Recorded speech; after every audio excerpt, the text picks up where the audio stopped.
I'm happy. We've been talking for a little while now. People were telling me to come meet you because I'm in the city now. Yes.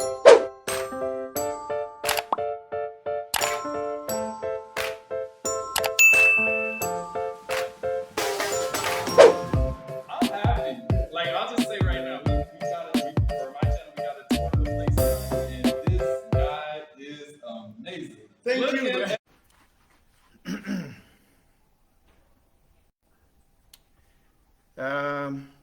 Today's topic. Can you really think yourself to poverty? um, all right, I'm sitting here with Tamara. She's busy this side. Say hello. Hi. Yeah, I like to do these videos while she's here so that she can also get a chance to listen. It is doing the same thing that we had yesterday, but we'll just go on. Yeah. I was today with one of my can I say employees. This young man, he used to study at the Lilongwe Technical College, and he came to do attachments here on my company. And then when he finished studying, he worked somewhere, but now he decided to start his own business. So he bought himself the equipment. He's bought himself a grinder. He's bought himself a welder, a welding machine.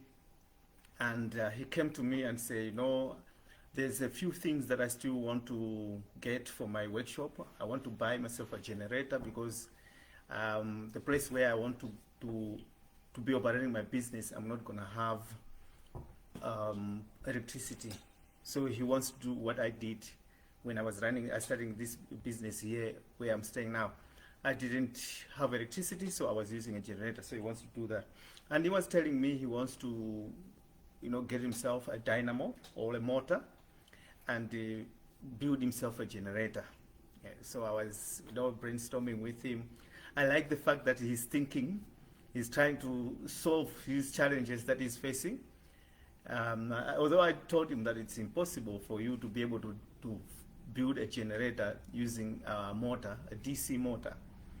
But the best option is to do like the way I did, where you buy an alternator, and then you can also use a diesel engine. So yeah, it's good. He's brainstorming. So today we were together. So he was telling me, he said, you know, when I was young, I was a very difficult child, and my father, he used to beat me up a lot when I was a kid. And I mean, this guy, you can't even expect that he could have ever been a difficult child when he was young. But yeah, he said he was a very difficult child as a young kid.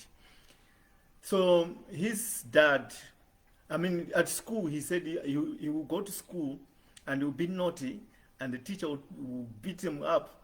And he came to a point where he got so used to being beaten up. So sometimes when they don't beat him up, he wouldn't feel good. He would try his best that they must actually beat him up. So one day his father, when he did something, the father wanted to beat him up, and the father said, you know what, I'm stopping. I will never stop beat you up again, because if I continue doing this, you are going to kill me. And then the father left him. So he said he went aside and he started thinking, why did my father say something like that? Why did my father say, I am going to kill him if he continues to beat me up? So from that day onwards, he stopped being naughty. He ended up going to secondary school and even managed to finish school. And a lot of people couldn't believe that he could manage to go to school, finish. Can you put the lights that side? Because I need more lights reflecting to me. So, and I listened to him. We were driving. I was driving in the car. We went to see a client, and he was telling me this story, and it just reminded me of the same thing that what happened to me. I've written my story on my profile about how I struggled with my education. So one day my father sat me down and he was talking to me, you know, about education, because my father was a very educated man. So he told me, he said, you know what, my son, I'm very worried about you, about your future. the way you're struggling with school, it means that in this country, you're going to struggle. So if you don't get educated, you're going to suffer. You see those guys who come to collect the dustbin outside, that's the kind of job you're going to do. You're going to end up working in the garden, you're going to be digging the ground, and you're going to suffer. You're going to suffer heavy. That's how he used to tell me. So this day, we were the two of us. I looked at my father and I said, I want to ask you a question. And then he looked at me, he said, yeah, so what do you want to ask me? So I said to him, Dad, you are so educated. I mean, you got powers and powers of certificates, very educated. Many times when I meet people, they always tell us that you at school, you are very intelligent. But I want to ask you this question. Do you have a house? So he looked at me and he said to me, no, I don't have a house. Why are you asking? I said, no, I know you emphasize a lot of times about education. And, but for me, I see around, when I look at Mr. Makumula, he's got buses to Wiche, very rich man, he's not educated. I look at Bakiri Muluz with his, what was the bus? What was it? No, Bakiri Muluz to Wiche bus. Mr. Makumula Yanu bus. And there were so many examples. Mr. Jinsima, he's got hotels, very, very rich people. But these people are not that much educated like you are. Don't you think that maybe I am like this for a reason? I mean, I struggle. I try. It's not like I don't want to study. I try to study. I mean, I can't even right now, as I am at 55 years of age, it takes me almost 3-4 months to memorize my phone numbers. I can't memorize my numbers. It's very difficult for me to memorize people's names. You know, sometimes a person will come here, deal with me. The next time they come, I can't remember. Sometimes I can't even remember what we discussed a few days. A person just came a few days ago. I can't remember. I just know that this face was here, but I can't remember. That's how difficult it is with me with the memory. So maybe it was meant by a reason. Maybe when I grow up, I'm gonna be like those people. You know, I'm gonna be rich, or maybe I'm gonna do well doing business. I saw my father was very, very angry with me. So he said to me, you know what? And at this age, I think I was in secondary school when he talked to me. So I must have been somewhere around maybe 19 years of age or somewhere there. So he said to me, I'm no longer going to talk to you about education. I have given up. So he left me. So I left, I went to my bedroom. I started thinking. I said to myself, Ted, you better make it in life, because if you don't make it, you got a lot to answer for, because then this is going to haunt you. He's going to come to you one day and he's going to tell you, you know, you remember what I told you. If you don't go on with school, if you don't concentrate on education, you're going to suffer. And that time I'll be working in the ground, digging the ground, or maybe moving trash from people's homes and stuff like that. So you better do something about it. So this is the reason why today, even though I never went to university, I have worked so hard to a point where I have my own house. I am also being regarded as somebody who is successful. Even there are people in government who know me today. I've been on TV so many times, because that day I promised myself to prove my dad that really, indeed, this is my destiny, that I can also do it. I can make it, even though I struggled in school. And I wish my dad was still alive. I know if he could have sat next to me, he would have said, yeah, you were right, my son. Yeah? He would have agreed with me that I was right. So I'm talking about this because I'm saying sometimes it starts from here. You know, poverty starts from the head. Being rich starts from the head. It doesn't just happen just like that. A person makes a decision to say, you know, I want to be rich. and the person is going to be rich. Or I want to be successful, and you will be successful. A person makes a decision to say, you know what, no matter how I can try, I will never make it. And they will give themselves reasons why they will never make it. You know what, it's very difficult for you to say, I'm going to be successful, or for you to say, I'm going to be rich. It's very difficult because for you, when you say that, for that to happen, it requires some commitment. You need to be committed, you know? Otherwise, it will never happen. But it's very easy for you to say, I can never make it. It doesn't need any commitment. It doesn't need any effort. You don't have to work for it. So you can just decide to say, I'm not going to make it. So even these people who go and play soccer, like we always complain about our national team because they are struggling to actually make it when they go and play soccer most of the times. Winning starts from here. Many of these teams, you know, the players that go and play, these teams, like, for instance, like Nigerians, these guys are so confident about their football. They are football lovers. So when they go, for them, in their head, they are programmed already that they are going to win this match. And when they go there, they will try, they will push so that they're going to be able to win. I think our guys, the reason why most of the times they lose is because by the time they're going to play the match, they are already defeated. Yeah? They have already lost the match even before the match started. So it actually starts in your head. I remember in South Africa, whenever I used to go for a job, I will do some homework before I go for the job. There were few things that I used to do to prepare for myself for the interview, when I go for interview.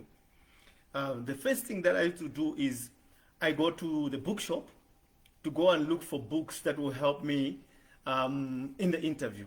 So I would go, there were times in South Africa that it didn't have money for me to be able to buy books. So I'll go in the bookshop, stand in there, and then take a book, maybe a book that teaches you about interviews, and start going through the book and reading it. So I will read that book until I'm satisfied that I've absorbed enough information. Then I go home. I go to the internet cafe, and in the internet cafe, I pull a website for the company that I want to go for the interview. And I used to go and look for their mission and the vision. So I'll write down, I'll take a piece of paper to write their mission, write down their mission and write down their vision. And I'll also do some homework, read more about their history. Then I'll go home and I memorize their mission statement and I memorize their visions.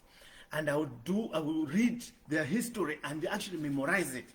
So when I go for the interview, in the interview, I made it a point that the interview panel should know that I know more about their company. Like they will say, you know what, Ted, why do you think that we should give you this job? Then I'll tell them, you know what, I think I'm the right candidate for this job because my values, they are in line with the values of your company. And I'll just end it there. Then they'll say, oh, what do you mean? What are our values? Then I will start telling you, your values are honesty, respect, recognition, customer care. I am also an honest person and I respect others. And I recognize other people's effort and I believe in looking after our customers. And they'll be looking at each other. Then I'll tell them that, you know, your values, in fact, they are more aligned with your mission statement. They will ask me, what is our mission statement? I will start narrating the mission statement. And I will even lead, my answers were always leading for them to ask me even more questions, you know. And at the end of the day, when I leave, everybody is so impressed that I know so much about their company. And sometimes maybe I even know more about the company than some of the people in the panel themselves. And this actually sets the tone, more especially when you are the first person to be in the interview. It sets the tone because when you leave, the next person that comes, they want to know if that person knows about the company. And at the end of the day, I used to get the job. So succeeding starts from the head. So if you really want to be poor in your life, you will always be negative. That's why for me, I don't like debate in school. When the kids go and do debate, I don't like it. Because when you're doing debate, they will tell you, they will give you a topic and they will say, okay, we're dividing the class in half, and you're going to be for the idea or you're going to be against the idea. Which means that these people who are for the idea, they will try to defend the reason why they think whatever is being suggested is the right idea. While the others are going to be saying, it's not a good idea. So sometimes it's something that is so obvious to say that, okay, this is how it's supposed to be. And these people are going to be defending it, knowing that, but it's not, you know. So that kind of debate teaches people to be able to always debate, you know, anything that they deal with. If somebody says something, even if the person, they know that what the person is saying is the truth, the people will always debate to try to prove that person that is telling a lie, or that it's not the truth, or that it's not the way it's supposed to be. I've seen it so many times. I mean, you could share something that it's so obvious that this is how things are supposed to be.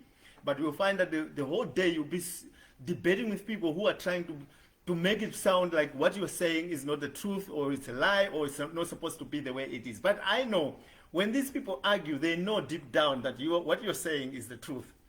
And because of having the mentality of always wanting to dispute everything that people say. So even if I can come and say, you know, guys, in town there's an opportunity, they're offering this. I've done it already before. I've come here to tell people that the Grow Malawi is offering people to come there so that they can get funded. They will fund you $40,000. I've stood here on Facebook to talk about it.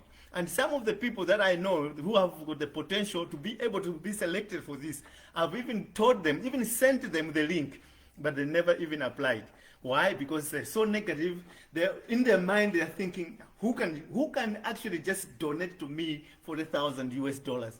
$40,000 is over like 40 million kwacha. Who can just give me 40 million kwacha? People don't believe that can happen. And many people, you find that this program is happening every year. But many people are not even applying for it. I've got some of the friends that I know here on Facebook that I've told them every time that it's been announced, but they never even made an effort to apply for it. Why? Sometimes it's because you're programmed to not believe anything that happens around you. More especially things that looks to be positive, things that looks to be like achievements and all those kind of things. People don't think those things can sometimes just come easily, just like that. So when it comes there in front of them, they fail to see the opportunity because of the way they think. Another thing is when you don't want to learn from somebody, you know, from other people. There are some other people that they select from who they can learn from. For me, I don't choose who I can learn from. I can learn from my daughter. I can learn from a kid, from a 3-year-old kid. Last time, when I just came back from South Africa, I had a house that I had bought in Chirimba. So, in fact, it was in Chemusa. So I bought the house and I renovated it and put it on the market. So every time people were coming to look at the house, they'll go around, look at the house, and they go in the bedrooms, check, and they'll go. But I found that people were not showing interest in my house. So I was wondering, what's going on? And this time I had just come back from South Africa after staying away from Malawi for 15 years. So one day, there was another gentleman who came to visit me. He came with his 2 daughters. You know, they were like, I think must have been, one of them must have been 4 years, the other one must have been 6 years. They were very small kids. So they came in there, and he came and said, Ted, I see what you're doing on Facebook. I just want to see your house. He came in the house and he was looking, and the kids came in there. So I was taking them in the rooms. So we came to the main bedroom, and I was actually staying in the main bedroom. So in the main bedroom, I had, this mattress, the one that you pump. So the kids were going on the mattress, jumping on the mattress and playing. So me and my friend, we went out showing in the bathroom and whatever. So when we left, we went back to the car.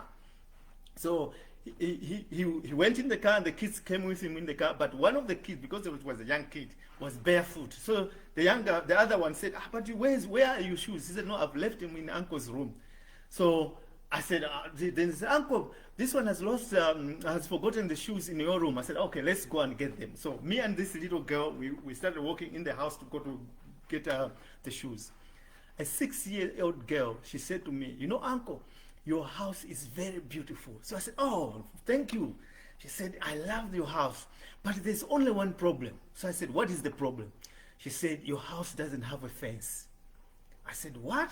She said, your house doesn't have a fence. It would have been much, much nicer and much better if your house had a fence. So I said, okay. So I went and we found the shoes and went back, got in the car. My friend said, okay, bye. I said, bye, and they left. And I went to sit on the veranda of the house. And I said, maybe that is why people are not buying my house. Because they come here and they found that the house is open without a fence. For me, I felt like, in South Africa, you find these houses that has got an open ground in front. I said, I don't have to build a wall around the house. I just did the garden. It was looking beautiful. And then I started thinking, I said, wow. So many people are failing to buy this house because they're thinking it's not safe because it doesn't have a fence. So I made a decision. The next month I called my builder. We started building the fence around the house. I didn't have enough money, so what I did, I just built one side and the front. And even the front, I didn't build a fence that closes. I just made some pillars, like open pillars. So when you walk, you can see inside. But there was a border, which was a fence. And it was so truth, because it wasn't even more than a month the house was sold. So I had learned from a 6-year-old kid. Some people would have thought this kid is crazy. What is this kid talking about? So you have to be open to learn from other people. So if you feel that you choose who you're going to learn for, like in Malawi, many people, I like to talk about engineers because I am also doing engineering work. There are so many ideas that I have come with, that I've talked to so many engineers.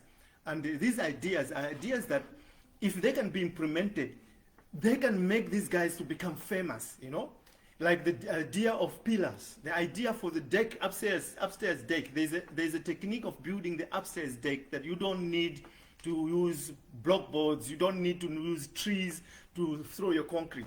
It can take you like 3 days for you to be able to prepare your decking, and another 3 days to throw your concrete. And it's cheap. You don't have to spend a lot of money. I've spoken to many many engineers, but none of them has shown any interest. The reason why they're not showing interest is because many of them, they don't want to learn from somebody who's not educated. Somebody who's not an engineer cannot tell them anything that is about engineering. But engineers are supposed to be very inquisitive, Engineers are supposed to steal ideas from people like me, from kids or whatsoever. You see a kid is doing something very interesting, you go and look at it, say, maybe I can try to improve this, and you improve it. Engineers should be, like there's a guy who built a tractor in Chinji. Engineers should be going there and spy and see how did this guy who never went to school manage to build a tractor, and they can look at it and say, okay, you did this and that. Me, I can improve it like this, or even work with the guy together. But you find that our engineers, they don't want to do it because that guy is not educated. I don't want to spend time and learn from him. So the ideas just go by, and then one day we'll find that this idea I'm talking about, the upstairs deck, is still coming, whether we like it or not. Somebody's going to bring it. It will either come with a Chinese, or it is going to come with these international companies who just say they bring it here. And when it starts, these people who are going to bring it are going to charge a lot of money. And the same engineers are going to come to me and say, Ted, can you make this brick? Do you know how to design a machine for this? And then who's going to benefit? I'll still benefit from it. So for me, I'm just waiting for the time to come when that thing is going to be exposed, and then I'll make money from it. Instead of somebody to come to me with me and say, Ted, let's do this thing. And then we go and present it at the board of the engineers. They get it approved, protect the idea, and they say, we are protecting it. Nobody else can be able to, because this idea, because it saves trees, government is going to support it a lot. So that means a lot of projects that are being done by government, they will use this idea. So we can actually protect it and say, whenever government is doing these projects or NGOs, the ones who are going to supply the technology is going to be us. Nobody else can just come and bring it there. So if a person gets a tender to build an upstairs building, we will be the ones to supply this technology.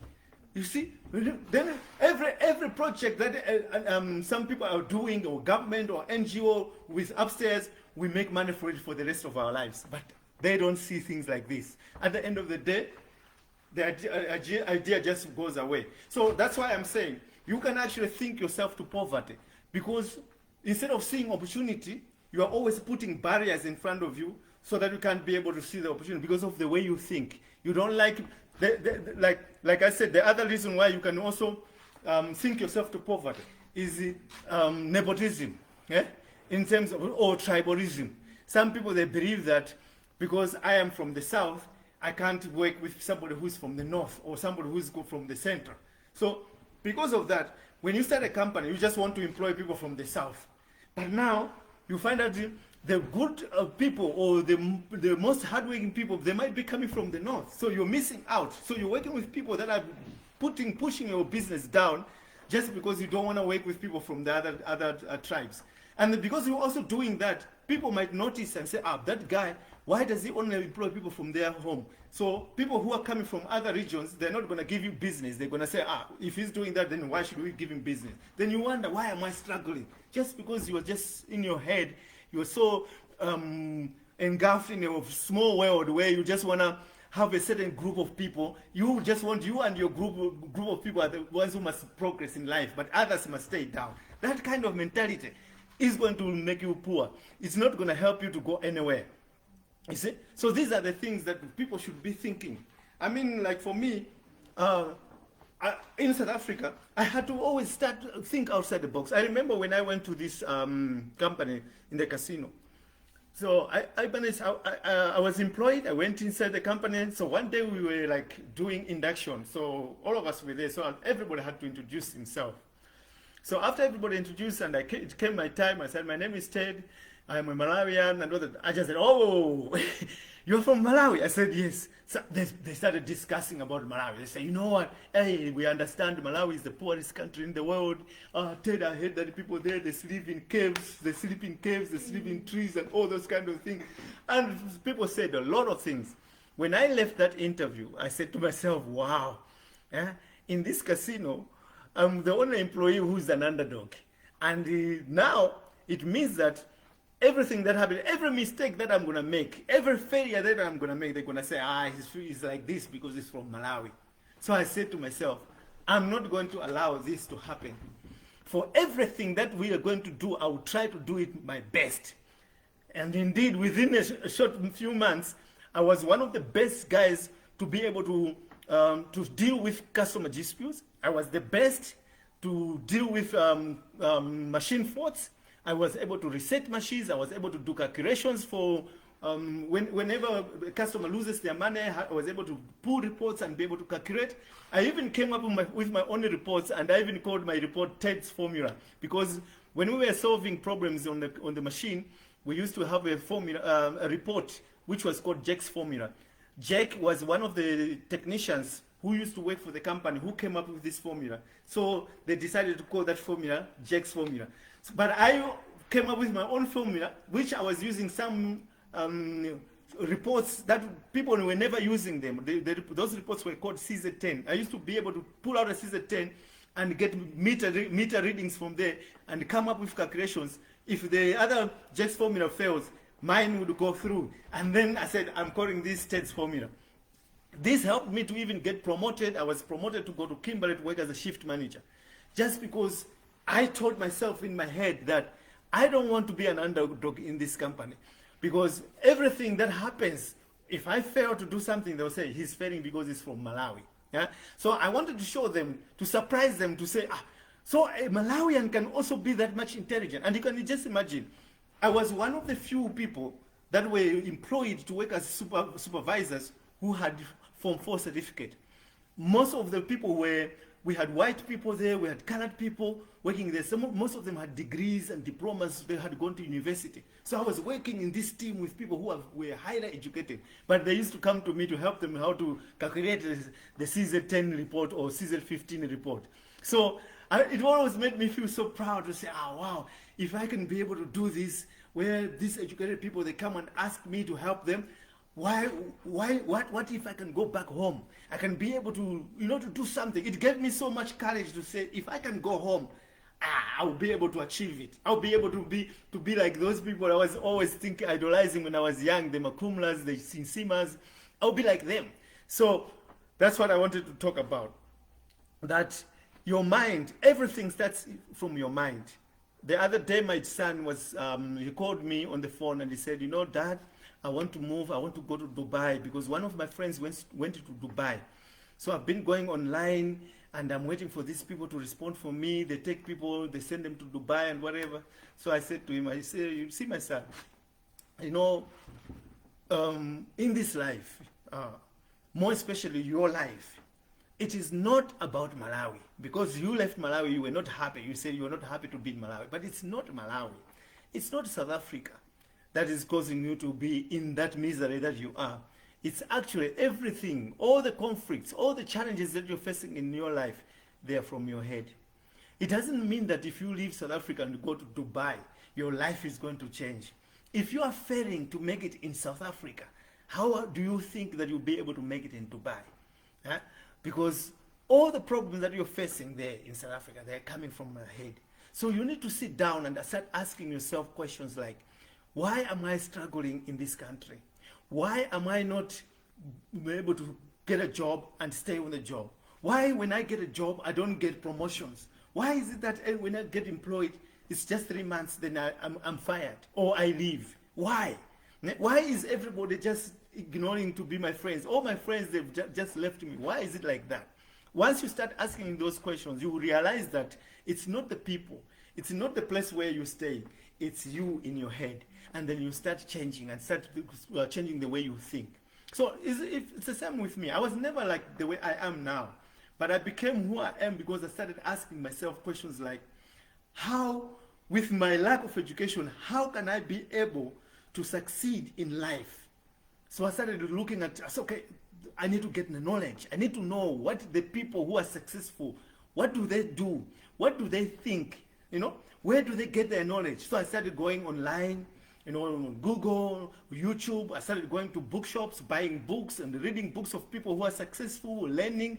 And the more books you read, the more everything just programs in your head. And suddenly, I became, instead of being a negative person, I became a positive. That's why on my profile, you will never see anything that is, I talk that is negative. I see good in every situation.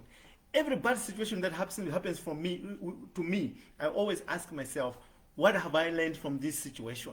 You know, so I learned from bad experiences. So every bad experience, I turn it into a positive experience.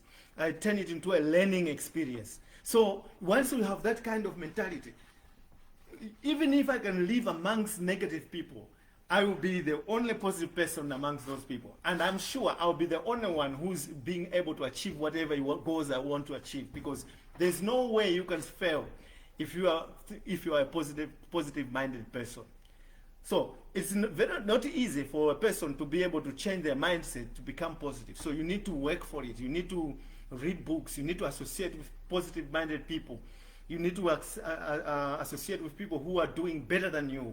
You need to aspire the success of other people. You need to be able to learn from your enemies. Sometimes your enemies can have good knowledge. They can share stuff. They can have skills that you don't have. Forget about them being your enemy. Learn from them. You can learn. If you learn from me, I always say I am prepared to learn from my enemy, because once I learn from them, it makes me better than them. So this is what I wanted to talk about.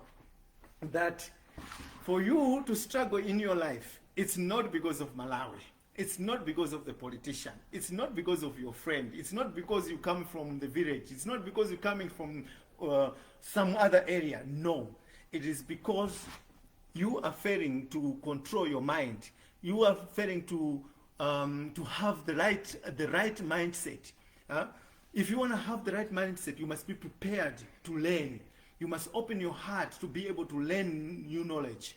If you're not prepared to learn, you will never be able to fix your mindset.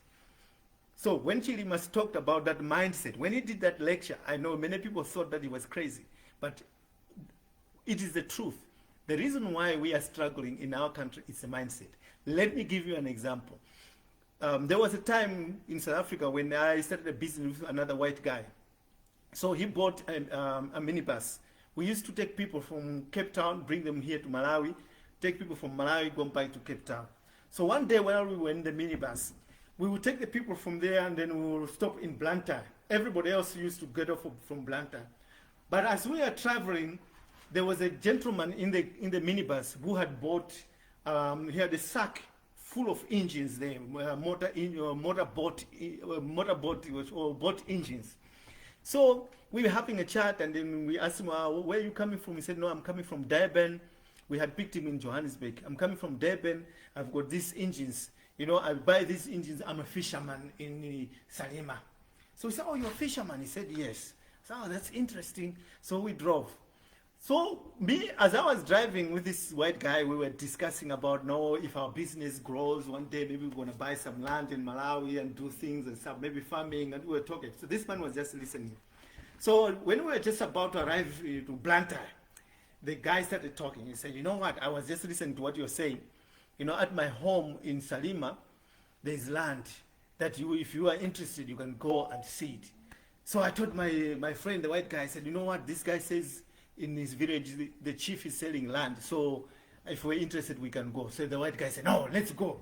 So we dropped everybody in Blantyre, and then we took this guy to Salima, to his home village.